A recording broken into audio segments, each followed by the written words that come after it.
আমরা সবচাইতে বড় জাহাজ এবং আমাদের সাথে 8টা ছোট নৌকা একই সাথে পাড়ি দিয়েছিল, একটু আগে পাড়ি দিয়েছিল আমাদের। আমরা এই মুহূর্তে একমাত্র এই 9টা যানবাহন যেগুলি মুক্ত রয়েছে, সেভাবেই আমাদের পরিকল্পনা ছিল যে ওদের উপর কিছু হলেও আমরা যাতে এগিয়ে যেতে পারি।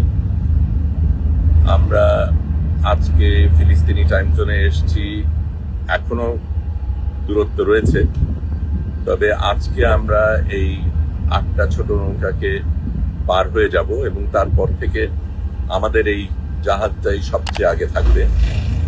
বোঝাই যাচ্ছে আক্রোশটা আমাদের উপরই পড়বে, কিন্তু আমরা একেবারেই প্রতিজ্ঞাবদ্ধ যে আমরা একেবারে গাজা পর্যন্ত যাব এবং কোনো বাধাই আমরা গ্রহণ করব না। এটা বলার প্রয়োজন যে চমক ফজলার যেই নৌকাগুলি ছিল তাদের কিন্তু দায়িত্ব ছিল ত্রাণ নিয়ে যাবার।